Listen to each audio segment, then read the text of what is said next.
1999 Shell Series swings into full endurance mode with the historic first running of the Queensland 500. 500 kilometres of torture, a race distance never before attempted on a new track renowned for its brutality. Brakes, tyres, drivers and pit crews under the blowtorch. The Queensland 500. Ford versus Holden in a supreme battle of team tactics. The final test of endurance before Australia's only 1,000k race. The FAI 1000 at Bathurst, November 14. Double championship points makes today's race twice as important. A chance for one of the leading teams to tighten its grip on the title. A chance for others to become instant threats.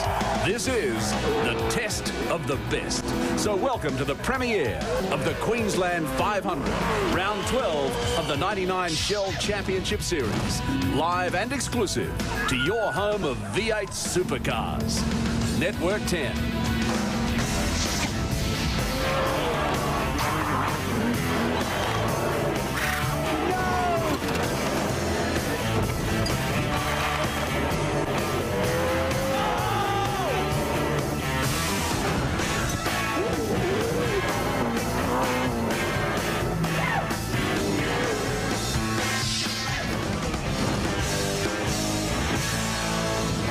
It's still 500 kilometres. It's still a fascinating contest between dynamic drivers using daring tactics. But this year, the backdrop is sunny Queensland. Hello, I'm Bill Woods and welcome to Queensland Raceway. Welcome to what could be one of the great enduros of all time. We've set it, championship points on offer, double points on offer in this race, which has created enormous interest. For one example, the potent combination for the Mobile Holden racing team of Craig Lowndes and Mark Scaife separated this year in the enduro because they are both chasing a championship. Scaife partnered by Paul Morris, who's been on the pace all weekend. That in itself will be a great combination. Likewise, Lowndes partnered with Cameron McConville, who's also been very quick. So we get two for the price of one. And that is just one of many great battles on this afternoon. We have at least 6 championship contenders involved in this field of 42, and the battles will go right through that very, very deep grid. Welcome once again to Lee Diffie. All the talk this weekend, Lee, has been about tactics and tyres, but no one's really too sure about what the best strategy is. Well, it will be the ultimate battle of tactics. There's no doubt about that. Some of the teams are already saying that they've never experienced a lead up to an enduro so difficult because there is so much pressure to get that strategy just right, to conserve fuel, to conserve tyres, especially around here, and also their brakes. The big thing is we've never been here for an enduro, so people don't really know whether it's going to be a 2-stop strategy or a 3-stop strategy. But the general consensus is that if a 2-stop strategy wins, it will be an amazing drive. Now, although this weekend the words might be conservation and discipline, we didn't really see that in yesterday's qualifying. The inaugural Queensland Top 10 shootout, and it was local driver Tony Longhurst first to hit the track. Greg Murphy came out and betted Longhurst's time, while David Truckee Parsons, also driving a Wins Racing prepared Commodore, made the most of a rare moment. Didn't warm my front tyres up enough and I suffered for it really. But other than that, like, the car feels fantastic, and I'm happy enough to be in the top 10 at any rate.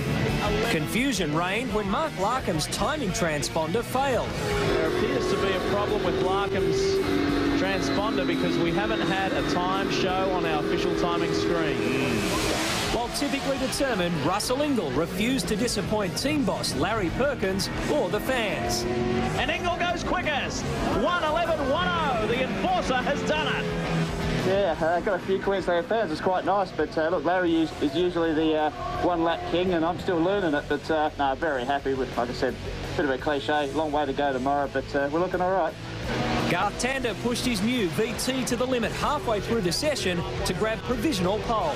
And the run to the line, let's see how the lanky driver goes. He's quickest. Tander with a 1:10.75. He is the only car in the 110s. Mark Scaife and Paul Radisich both tried unsuccessfully to topple the 22-year-old from the top spot, while Craig Lowndes sent the HRT hearts pounding during his warm-up lap. Craig Lowndes with a little bit of a hiccup there before he gets on his quick lap. Let's hope that's not an indicator of what's to come.